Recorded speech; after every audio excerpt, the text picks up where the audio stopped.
So I got a real serious question, and I need an answer. How long does it take to get unshadow banned? I mean, seriously, I don't know exactly what it is that I did to get shadow banned, but my videos, nobody's seeing. But that's not even the important thing to me. The important thing to me is that the timestamps are no longer working, which means I'm putting in timestamps for no damn reason. They're not creating chapters because guess what?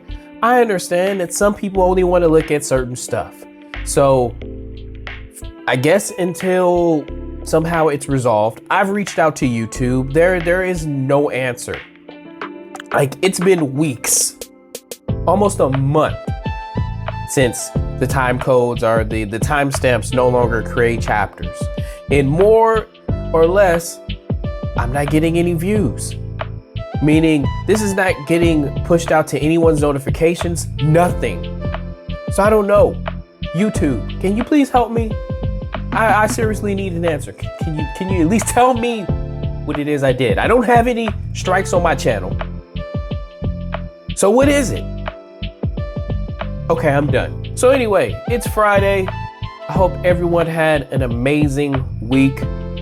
I hope whatever it is that you set out to accomplish, not only did you accomplish it, you crushed it, and prepare to relax and enjoy the weekend that you deserve.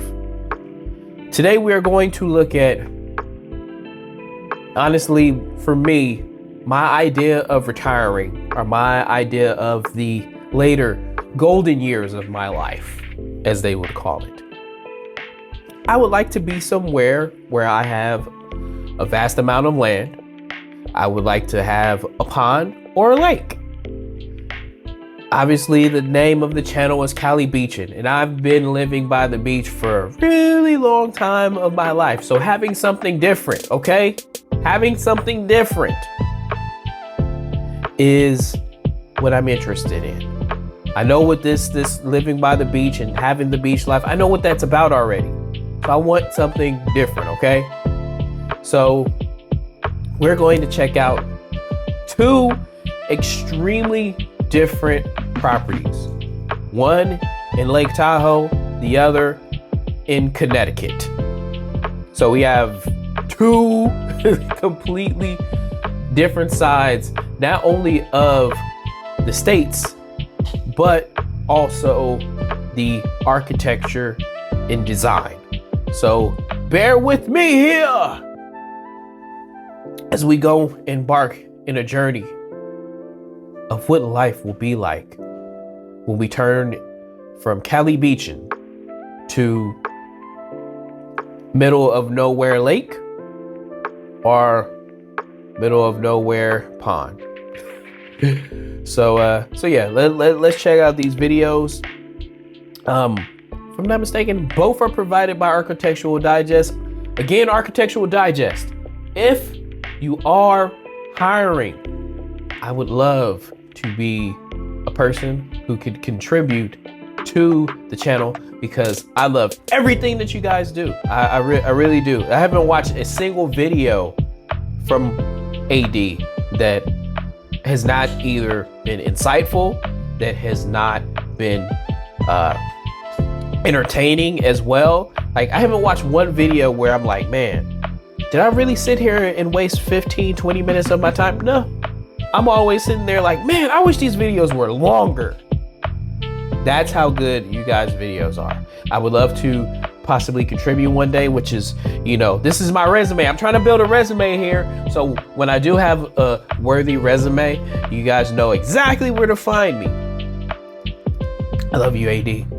I do. So yeah, let's check these videos out and you know, let's see what retirement is going to lead us to. Is it going to lead us to a lake or will it lead us to a pond?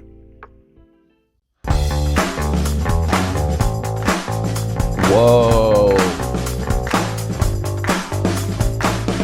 Welcome to beautiful Lake Tahoe. That's cool. We're here at Crystal Point, located at 300 State Route 28 in Crystal Bay, Nevada.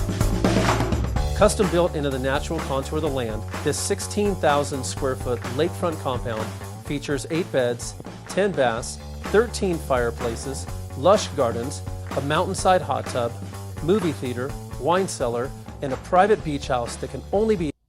How old is this place? Because I'm seeing a lot of old type of French design for the interior, and it looks like this place is just completely the opposite of modern. Be accessed by one of the two hillside funicular trams. Crystal Point is the first of the next generation of Lake Tahoe properties being offered for sale at $75 million. Trust me, you won't want to click off this one. Okay, yeah, we won't be retiring here at all. 75 million? As we make our way down to the main residence, we're greeted by this lush garden sanctuary. It features a heated walkway, which is great for the winter months, stunning water features and waterfalls, hand-carved animals throughout the entire garden, which brings us to the star of the garden. The owners commissioned a local artisan who was on site and spent 3 years hand-carving this tree, and all of the animals are carved out of the tree itself. Follow me, let's go look at the main residence.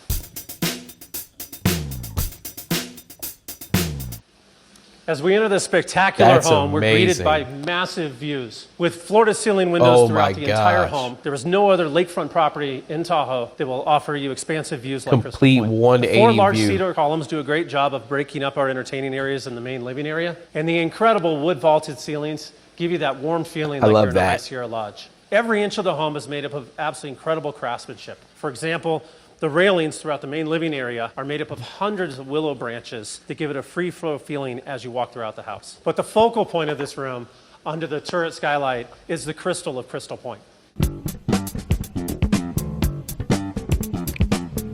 Directly off the great room, we feature the main kitchen with all of its modern appliances tucked into knotty alder cabinetry, beautiful granite slabs throughout, and every feature in the kitchen is custom made to perfection. And here we have our kitchen nook with another incredible vaulted ceiling, custom-made fireplace, and unique views of Lake Tahoe.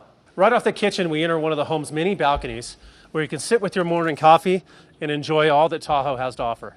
It's like a French lodge. Funicular. The formal dining room is ornate, but still feels cozy, and its windows frame in this magnificent sugar pine tree. It's one of the oldest trees in Lake Tahoe and grows some of the largest pine cones in the world. The gallery takes us down the house from the kitchen and dining areas to the master suite and office. As we walk down the corridor, we have these beautiful custom-made sconces, homey sitting vignettes with a beautiful backdrop to the gardens.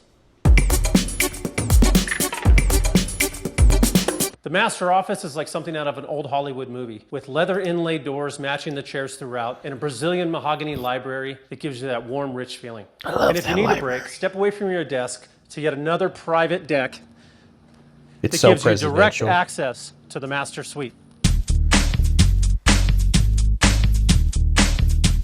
So the master suite's right next to. As we enter the master bedroom, we're greeted by these beautiful arched ceilings and is surrounded by total privacy. It is so private that you don't even need window coverings and nobody can see inside of this part of the house. Another custom-made fireplace where we've hidden the TV. Unless they use a drone. En route to the master bathroom, we have a beautiful sitting area with all the foliage as a backdrop. The master bathroom features a large steam shower and jacuzzi tub that have fiber optic etched glass that illuminate at night.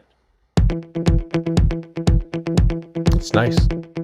The billiards room draws its inspiration from an old English pub and is an amazing place for entertaining your guests. You can enjoy a cocktail at the sunken bar, enjoy a game of pool on this over 100-year-old Brunswick pool table, and throw around a darts from this hand-painted tow line. The vintage slot machine and this old world barber chair add additional antique elements to this fun space. And if you want to take the party outdoors, we exit the billiard room to the main patio, which wraps around the entire residence and adds yet another additional unique view of Lake Tahoe. Like it.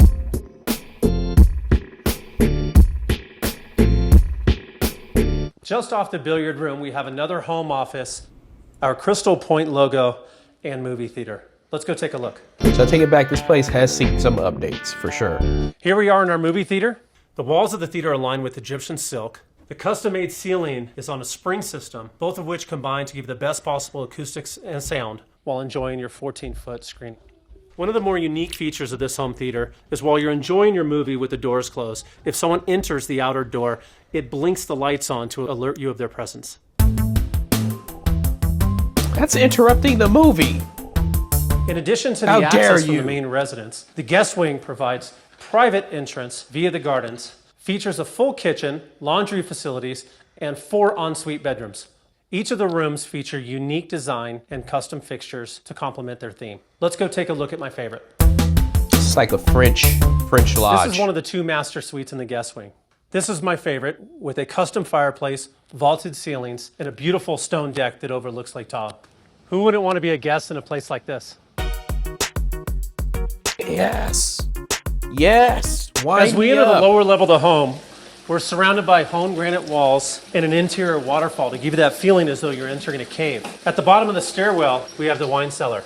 The wine cellar holds 1,687 bottles, and our favorite wines are enhanced with their own Crystal Point logo. For 75 million, hold on.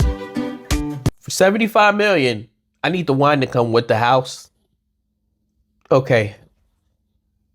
Not me personally, because I'll never be able to afford this, but you, if you buy this, the wine needs to come with the house, and you got to let me pick a couple bottles, okay? Just two. I won't be greedy, but you should let me get more than 2, but 2 is my requirement, okay? 2. Across from the adults' favorite room in the home is the kids' favorite room in the home. Here we have the game room, filled with games like air hockey, skee ball, and board games that also double as art in the room. TV for games, and here's where we have our elevator access from the main level down to the lower level.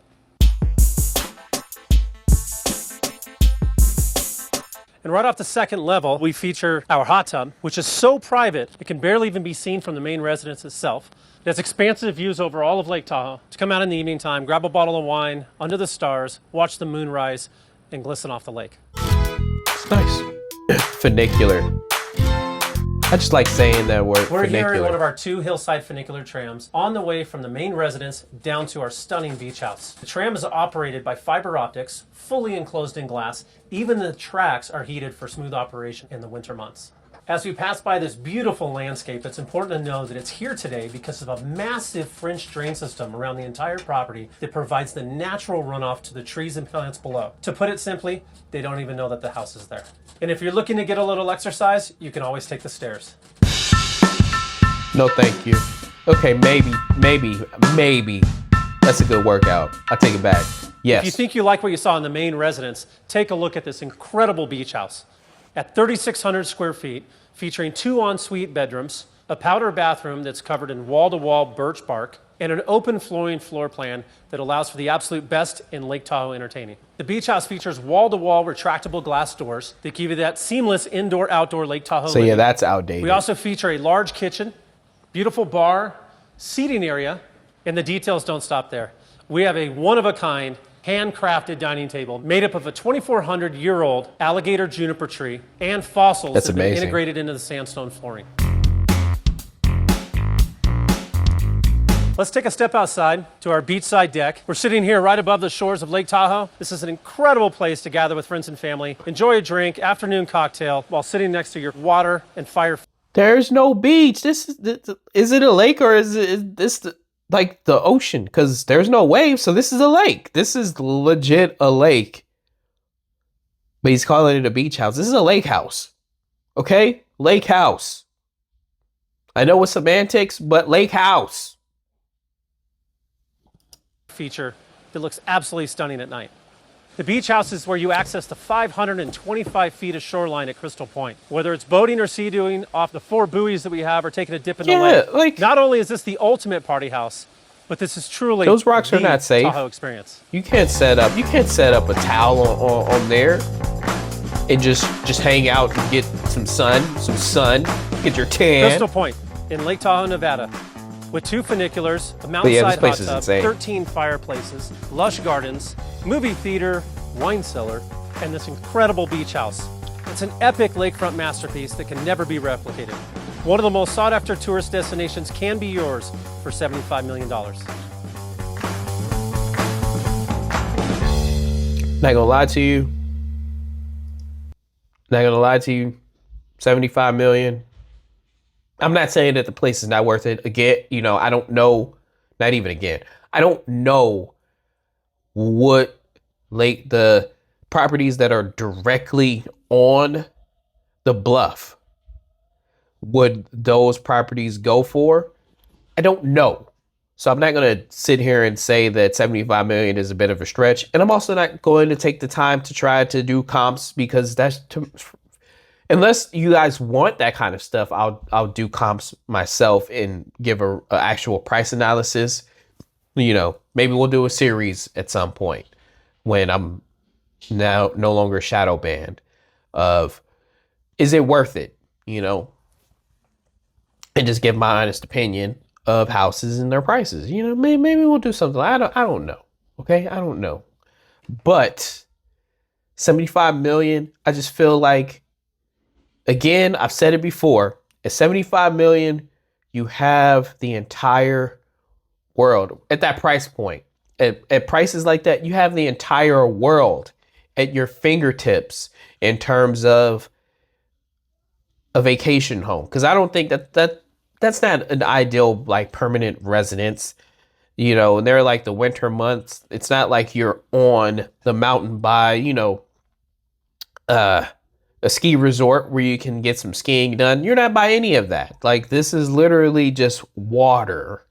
And for 75 million, if you just want water, right? You go somewhere like the Hamptons. You come to LA, like there's places all over. I don't even need to start naming all these places, but you know where they are. And you'll get all the water that you want. Okay. You probably get some better weather. Yeah, I don't know. 75 million. I don't know. But, you know, it's probably, again, more than likely that's the proper price. But, you know,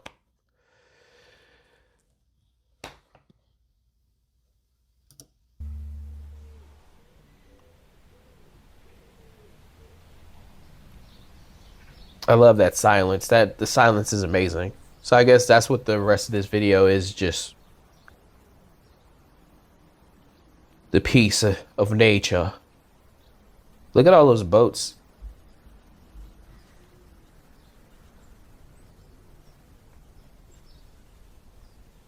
It's a nice way to close it. All right, so for the next video, we are going to look at an architectural art piece from the brilliant mind of Frank Lloyd Wright, a well-renowned, respected, intellectual architectural genius, okay? He's built a lot of, you know, well-known properties. This one is also well-known. So, we're going to check out this property. I've never seen it before, so this will be my first time. But it has a pond. And spoiler, I will tell you that sometime after this video, the property actually did end up selling, and it sold for $6 million. It's a lot more friendly than 75 million. So retiring here, you know, I could conceive hitting a streak of, you know, luck, right? Where all my hard work and preparation meets the proper opportunities, to where I could find a $6 million property in my lifetime. So let's check this out.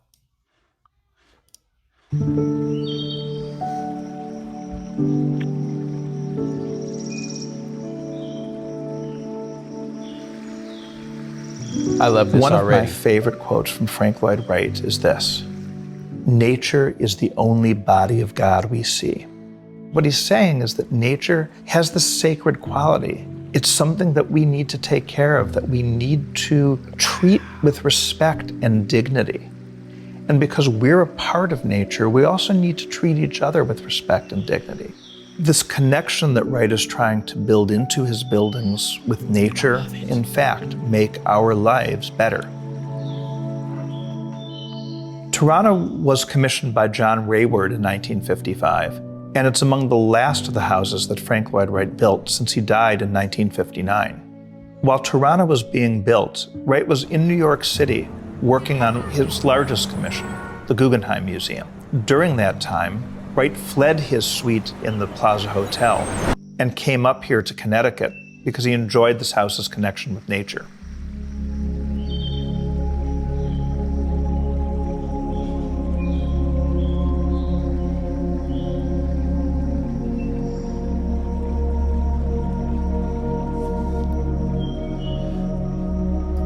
Not gonna lie to you, haven't even seen really too much of the inside of this place, but I'll tell you this, and this is me being completely honest.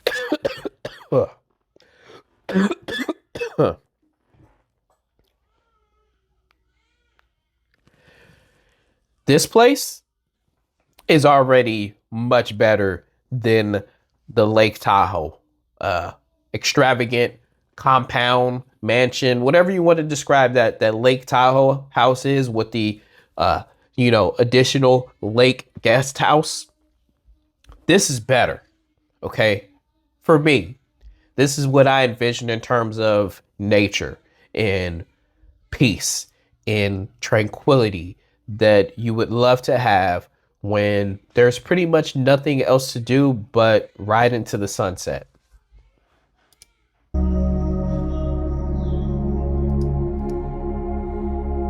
This is one of my favorite Frank Lloyd Wright designs, but I've only ever seen it in photographs and in the drawings that Frank Lloyd Wright and his apprentices created.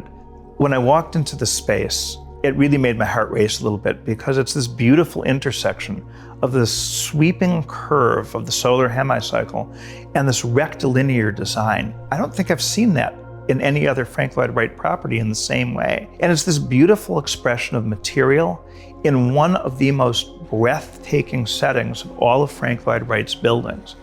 The setting rivals even perhaps Wright's most famous work, Falling Water, in the way that the house engages nature.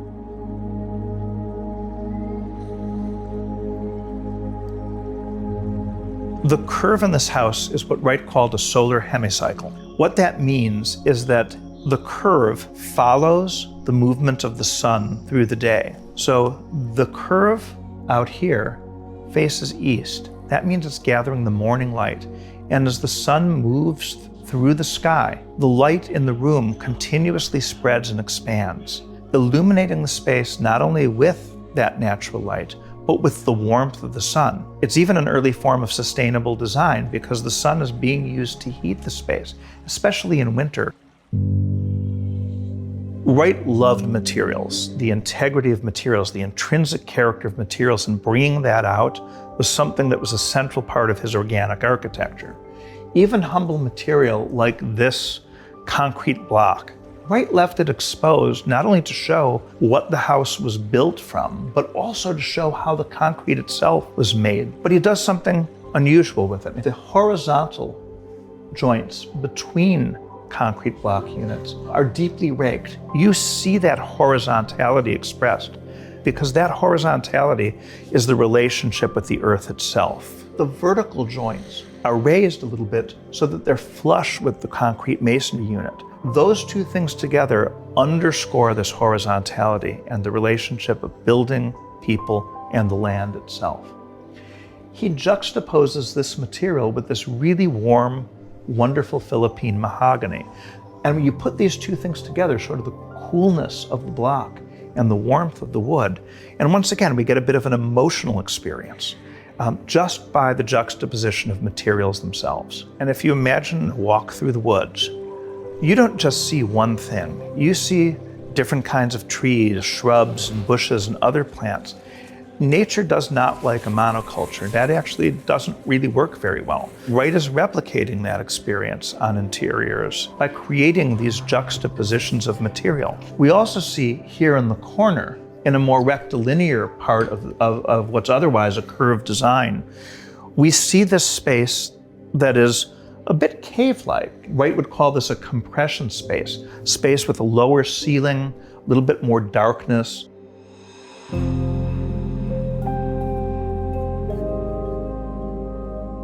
What did he material think that starts inside the house extends outside. There's this continuity of material broken only by this thin pane of glass that draws your eye outward, and inside and outside start to become a bit blurred.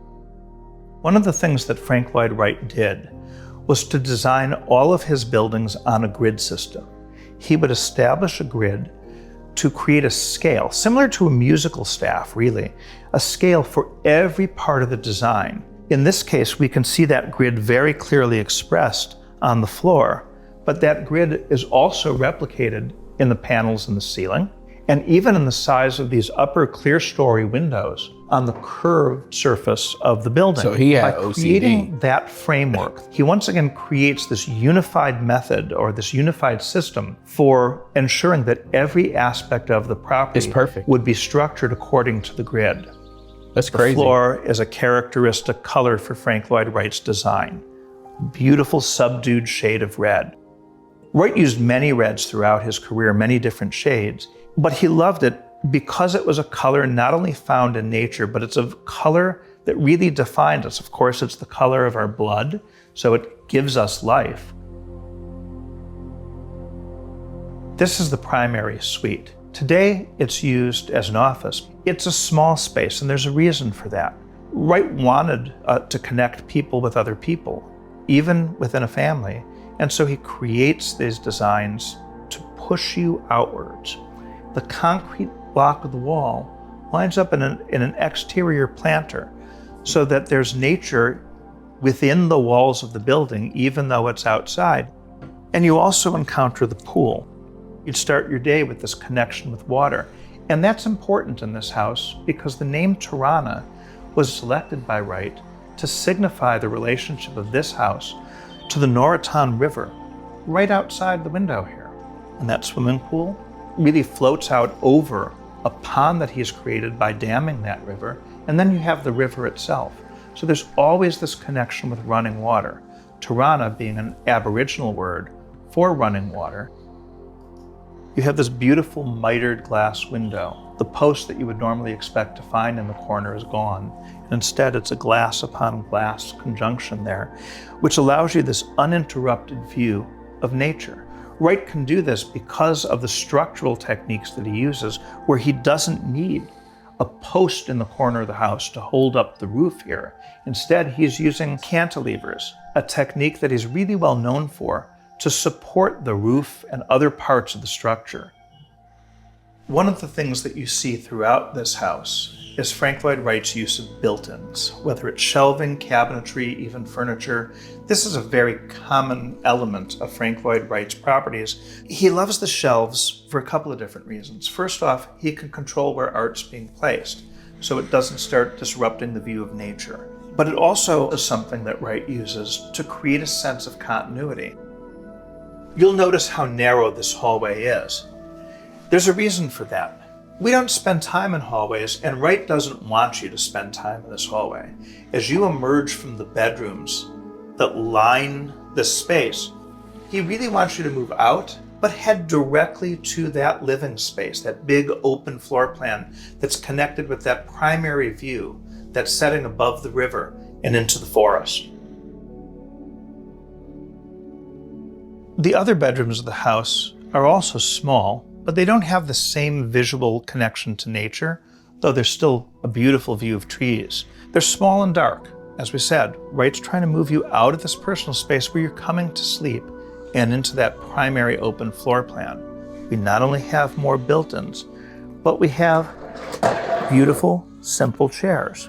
I particularly love these chairs because I think they're a little bit up on their toes. It's a nice design. The scale is small. And when this house was built, we tended to sit a little bit more toward the earth than we do today. And by seating us a little bit lower, the low ceilings that we have in these rooms don't seem quite so low.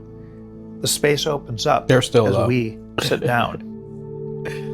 But yeah, This is now one of the many bedrooms that exist that in feels like the Tirana. primary. Because that primary bedroom that Wright had designed for the Raywards was quite small. They came back to him a few years after the house was initially built and asked him to design a more expansive primary suite for them. A much larger bedroom, still having a connection with the natural world, but also a huge primary bathroom suite. And here in the bedroom, a circular dressing area and closet, There's even an observatory above this bedroom suite, so that at night, Mr. Rayward could go up and through a telescope gaze at the stars. Yo, that's amazing. The addition that was made to the house a few years after it was initially built by Wright himself created this wonderful interior courtyard, allowing you to look at what had been the primary facade of the house, but still also embracing its connection with nature, the trees, this beautiful wood underneath the pergola, and even this soffit detail that breaks up the board so that it's a bit more like the leaves found in nature off of a tree. That broken line is something that Wright uses always to try to connect us more with the natural landscape, since the solid line is not something that we necessarily find in nature. And instead of downspouts, Wright hated downspouts. He has these little stubs and chains hanging down so that as it rained, we would actually hear the water flowing, settling into the ground or even the small little pool right here. Wright wants to create this multi-sensory experience. It's not always visual in his architecture. Wright has us descend this beautiful floating staircase, and now we're back to the earth, back on the ground, while the building, because of Wright's cantilever techniques, seems to hover above the earth. That means we're really immersed in nature. We're totally connected to the land at this point, even though we know there's the structure above us. Because the house had such a beautiful setting, Wright designed it in a way that would take advantage of the natural landscape. He left the natural stones in situ just where the river had placed them hundreds, if not thousands of years ago. And he gives the house this great sense of repose. The gray of the concrete withdrawing, the warmth of the wood emerging, so that the building seems to have always belonged in this setting. He dams this gently flowing river to create a pond, and now we get to see the house in reflection as well.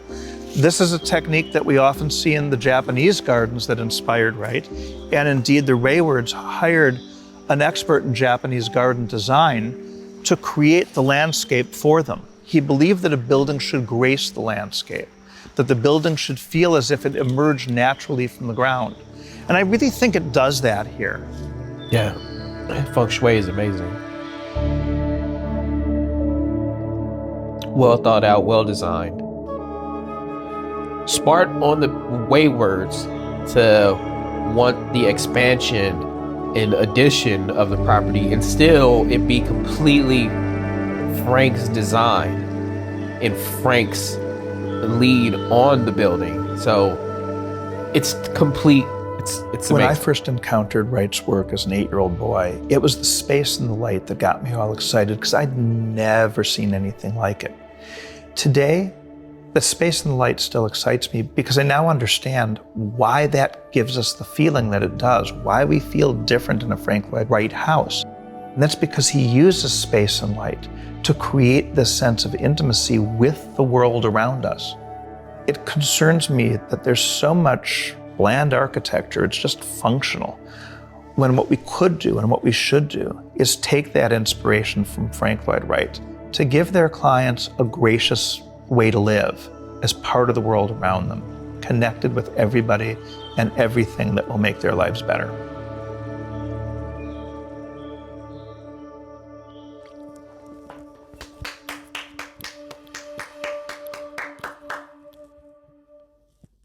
Wow. That place was amazing. I mean, some of Frank's designs are just, he's world renowned and considered one of the greatest for a reason.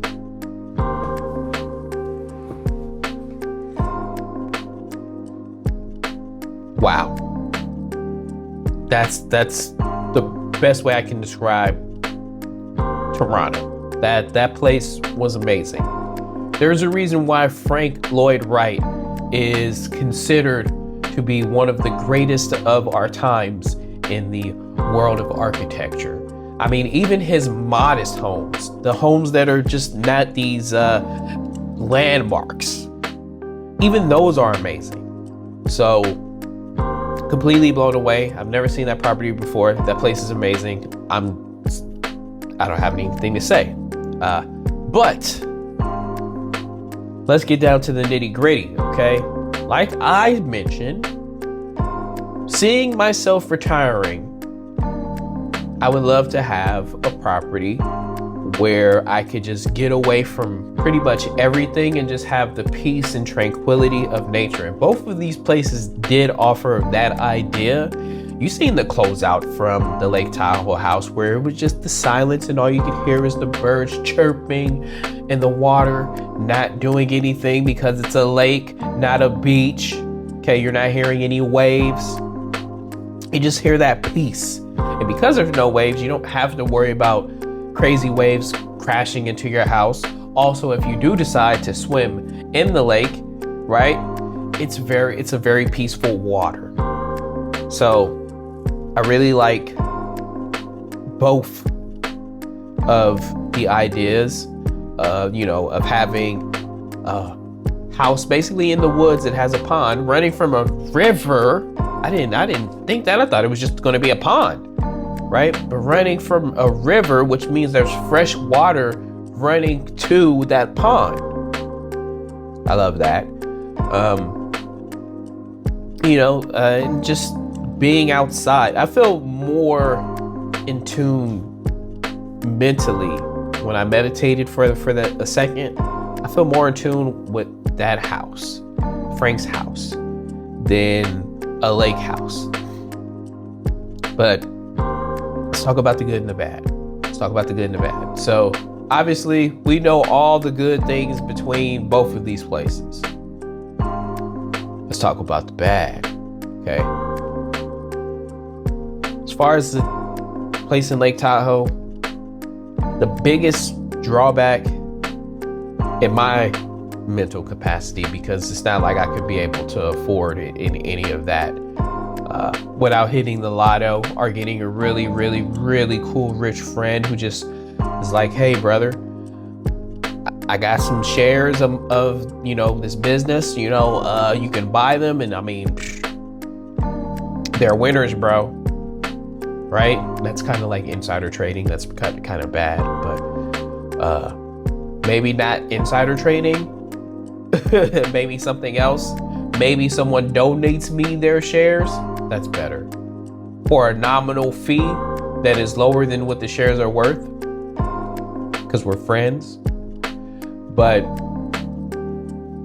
yeah, I'm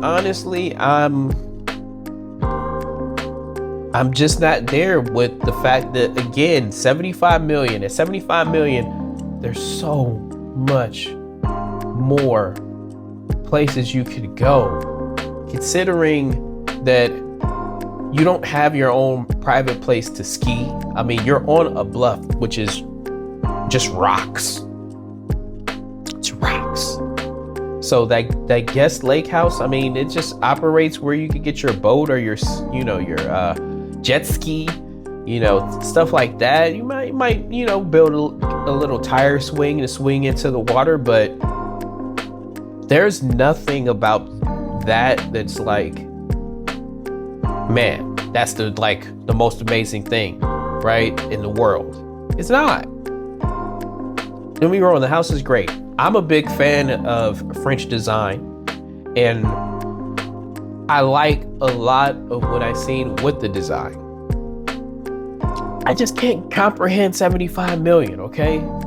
When you can go to the Hamptons, when you can buy the Iron Man house, and you'll be able to buy multiple properties in, for me, more well-rounded environments than that place in Lake Tahoe. So that's really the bad. I mean, there's no pool.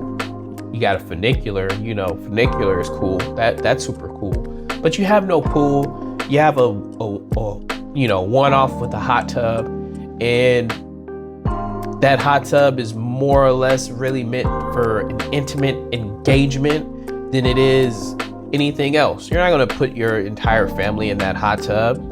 It's weird. It just had a lot of drawbacks. I feel like for a lake house, just give me a little less house. in more ways to enjoy the lake. So the guest lake house that, was called a beach house, the guest lake house is probably more fitting for me, which it would, or at least I'm guessing it would be a lot less. For what it's worth, at the 75 million price point, I think the main thing that you're paying for is just the unobstructed view, because to build in the side of the mountain or hill like that requires a lot of engineering, and that engineering is super expensive. And also, to keep it up is super expensive. So, yeah, again, not for me. It was a beautiful house though. I love, a lot of the exposed ceilings. I loved a lot of that. Some of the guest wing, the rooms in the guest wing kind of feel really old hotel, vibes. They could just use a little tweaking and it would still fit the French lodge theme. And also, bring it up a little bit. I feel like they, didn't bother with that because it's the guest wing and all they care about is the primary wing. So, yeah. As far as Frank's house, which sold for a whopping $6 million, it's like, hey, you know what? $6 million, still a lot of money. Still a lot of money. Don't get anything misconstrued. Still a lot of money. But $6 million to have peace, tranquility to the max, to the maximum. I mean, there was not another house in sight. Not another house in sight. I love that. You had a pool, you had a pond, you had a river. I mean, you go outside, you sit and you just enjoy it. Now, the ceilings, okay, it's probably one of the things that I like the least about the place, but it's not like the ceilings were just like ultra low, like you could just raise your hand and you touch the ceiling, and, except for those spaces where it was basically intended for something like that.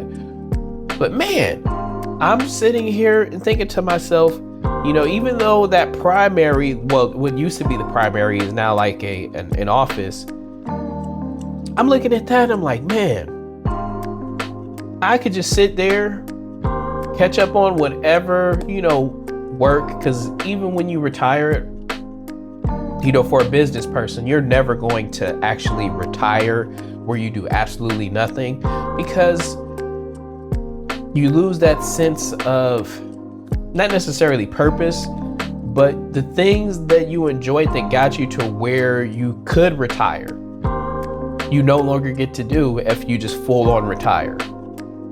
So it's not something that you typically want to do, but man, having that as an office, amazing. I would love to have that as an office. The primary that they built in addition, primary was amazing. The other rooms, again, more on the cram side, so those are like the negatives. But for me, as a being a retirement house, as long as the primary is good, the guest rooms don't necessarily have to be on the larger scale. Now, we didn't get to see a kitchen or what's in the kitchen. I don't know what to really make of that. But I don't think there's anything that you could do to like screw that property up. If you were to make any changes, not really the biggest fan of the red floors. I mean, it's something you could get over, I guess. But I would say this, if I were to change the floors, I would still go with his grid design.